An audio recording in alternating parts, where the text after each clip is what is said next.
Sur le terrain, en tout cas, Poutine, lui, il a les moyens de tenir encore longtemps. Les Ukrainiens eux-mêmes estiment que les Russes peuvent tenir sans difficulté sur le front jusqu'en 2025. C'est ce que nous dit le chef du renseignement militaire ukrainien, Kirilo Budanov. L'économie russe est capable de soutenir l'effort de guerre sans difficulté particulière, au moins jusqu'en 2025. Et écoutez ce que dit Poutine sur l'économie russe. C'était hier au Forum culturel de Saint-Pétersbourg. Le chef du gouvernement a indiqué que pour le mois dernier, la croissance économique était de 5,5% du PIB. D'ici la fin de l'année, elle sera supérieure à 3%. Nous l'avons toujours dit avec prudence, ce sera 2,7, 2,5, 2,8%. Aujourd'hui, nous affirmons avec confiance qu'elle sera supérieure à 3%. Je ne dirai pas ce qu'il en est dans les pays européens à l'heure actuelle, afin que cela ne ressemble pas à de l'arrogance et de la vantardise. Non, bien sûr, c'est pas du tout le genre. Hein. Quand on connaît le président russe, Vera Krantseva, je vous voyais sourire sur la réalité de la résistance économique. En tout cas, ce que l'on sait, c'est que elle résiste mieux que ce que les Occidentaux espéraient. On sait que la Corée du Nord a fourni au moins 1 million d'obus, des roquettes, des missiles balistiques à Moscou. Est-ce qu'il n'y a pas aujourd'hui une asymétrie entre les Russes et les Ukrainiens dans cette guerre? On ne sait pas si les Ukrainiens, si les Occidentaux pourront soutenir Kiev encore 2 ans de plus. En fait, à mon avis, la guerre longue, ce n'est pas très profitable pour les deux côtés. En fait, pour la Russie, c'est aussi pas facile à tenir. Poutine a beau et bien manipuler des chiffres macroéconomiques, c'est facile. Après, il faut se souvenir que le taux de croissance de PIB en Russie, en moyen, entre 2000 et 2020, c'était 6%. Donc, se flatter en 2023, 2024 de 3%, c'est un peu moyen. En plus, on sait que le taux de croissance de PIB, il inclut la production militaire et du coup, ça ne montre pas finalement quel est le niveau de vie en Russie à cause de cette guerre. Et par rapport à niveau de vie, effectivement, les autres facteurs peuvent nous montrer quel est le vrai niveau de vie. Il y a l'inflation qui est galopante en Russie. Chaque fois quand je la compare avec la France, ça n'a rien à voir parce que je suis allée en fait vérifier les médias russes qui parlent de l'inflation et j'ai vu que sur certains produits alimentaires, l'inflation atteignait 50%, 60%. C'est les viandes, les légumes, les choses comme ça que les gens mangent au niveau quotidien. Donc quand même, ça, et tous les retours que j'ai de la Russie, effectivement, tout le monde se plaigne de l'inflation énorme qui a considérablement baissé le niveau de vie.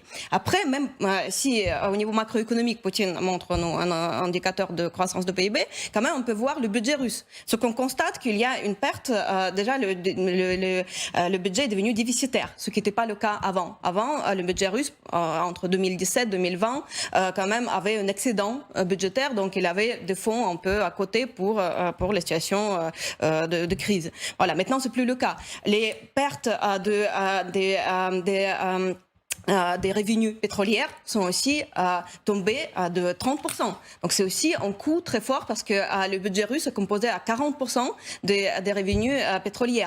Donc pour la Russie, au niveau économique, déjà, ça ne veut pas dire que Poutine va lâcher la guerre et va abandonner ses ambitions. Mais je veux dire que ça implique les risques politiques pour lui aussi. Parce que les Russes, un peu le contrat social qu'il a signé avec les Russes en 2022, c'était de dire que ça va être une petite opération spéciale, ça ne va pas vous impacter directement. Et maintenant, on voit que les Russes, les familles russes sont impactées directement par les sanctions, en fait, par tout ce qui était fait contre la production économique russe. Et dernier élément aussi très important, au niveau des soldats, des effectifs sur le front, pour Poutine aussi, il y a un gros problème. Comment remplacer les gens qui ont été tués déjà au front et qui ont été mobilisés? Parce que depuis déjà un an, quelques mois, les gens qui ont été mobilisés ne peuvent pas revenir à la maison. Et ce qu'on voit, qu'en Russie, il y a un mouvement contestataire qui remonte des femmes notamment, qui commencent à faire des manifestations qui ne sont pas autorisées, ce qui est très dangereux en Russie. Je crois que la dernière statistique, c'était dans 20 villes russes. Il y avait des communautés de femmes qui voulaient protester contre le fait que leurs maris ne sont pas retournés du front. Pourquoi elles ne peuvent pas retourner du front? Parce que Poutine ne peut pas les remplacer par une nouvelle mobilisation. Une nouvelle mobilisation, c'est un risque énorme politique. Même dans les régions les plus reculées de Russie? Ils ont ouais, déjà, ces manifestations, c'est plutôt dans les régions reculées, parce que c'est effectivement là-bas que la plupart des mobilisés ont été recrutés. Et même là-bas, c'est pas non plus illimité. Ils ne peuvent pas venir dans chaque famille et prendre des hommes. C'est impossible. Ça va déstabiliser aussi les régions éloignées en Russie. Donc, ça, pour Poutine, il y a aussi des risques. Ça ne veut pas dire qu'il va prendre en compte tout ça, il va s'arrêter. Mais je crois que minimum jusqu'aux élections 2024, il va être assez prudent, parce que la situation en Russie politique n'est pas très stable, comme on a vu avec la mutinerie, comme on a vu au Daghestan, quand l'aéroport entier a été pris d'assaut par une foule de gens. Donc voilà, c'est pas tout à fait, à mon avis, vrai de dire que pour Poutine c'est très facile la guerre longue. Non, pour lui aussi, il y a des risques considérables. Général. Oui, Vera a bien fait de rappeler indirectement qu'il y avait comme des élections pour Vladimir Poutine, donc fin du mois de mars, en gros. Donc déjà, on est aussi dans la présentation du programme politique indirect ou du bilan par Poutine auprès de son opinion publique. Voilà. Alors maintenant, est-ce que son économie est florissante ? Considérons que dans tout temps de guerre, une économie ne peut qu'en souffrir. Et le déficit, il n'y a pas que dans un pays en guerre qu'on le connaît, au terme de budget. J'ai l'impression que c'est assez réparti, notamment en Europe. Hein. Voilà. On parle de la Russie. Ça veut dire que, globalement, quand on dit qu'il y a 3% de croissance, c'est quand même pas si mal si les chiffres sont vrais, bien entendu. Voilà. Bon, là, j'irai pas là. Non, voilà. Pour moi, je dirais sans avoir plus d'éléments, je dis simplement que l'économie russe est en état de guerre. Elle prépare une guerre longue.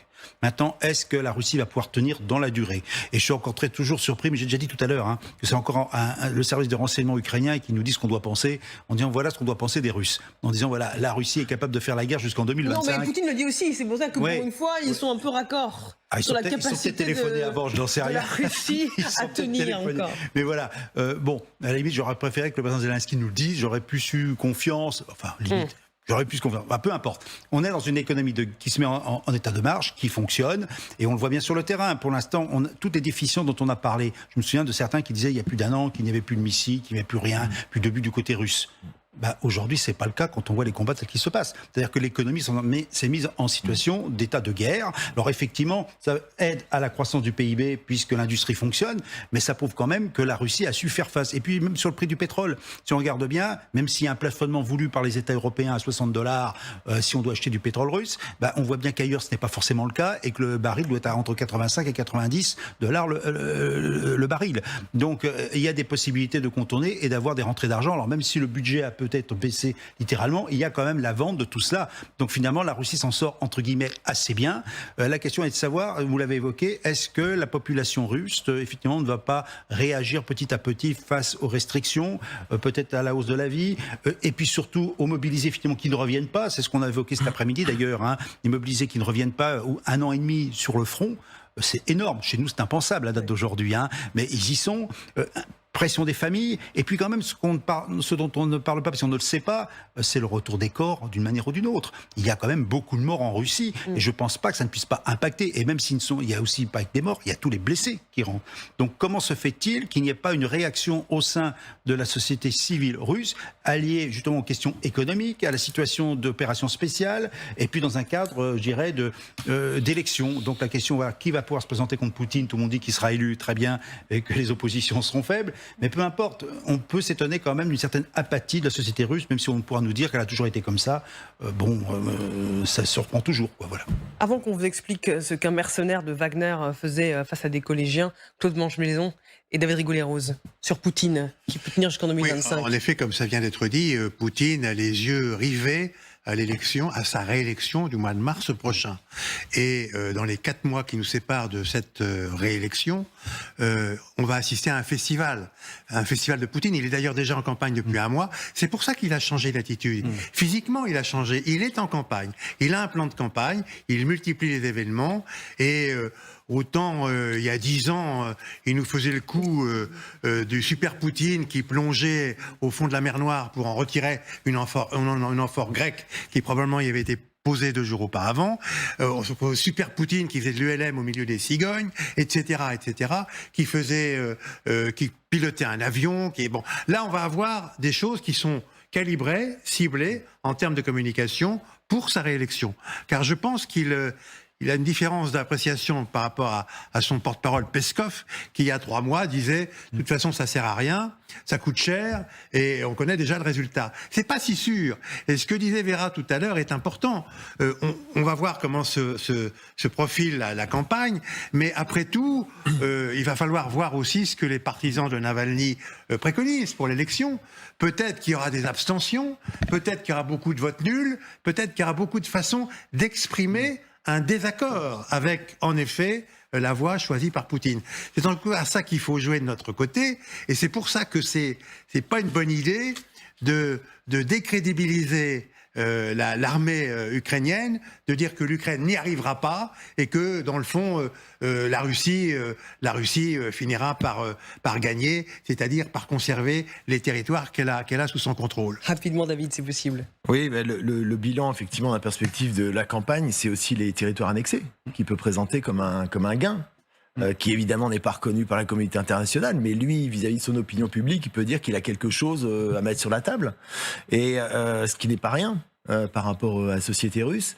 Et puis, il faut dire quand même que le complexe militaro-industriel tourne à plein régime. La situation de la Russie aujourd'hui, malheureusement pour les Ukrainiens, c'est le problème, et aussi pour les alliés qui les soutiennent, c'est que la situation de la Russie est moins mauvaise dans le cadre de la guerre qu'ils ont lancée que de la première année. C'est ça, en fait. Et c'est là-dessus qu'il va jouer, incontestablement.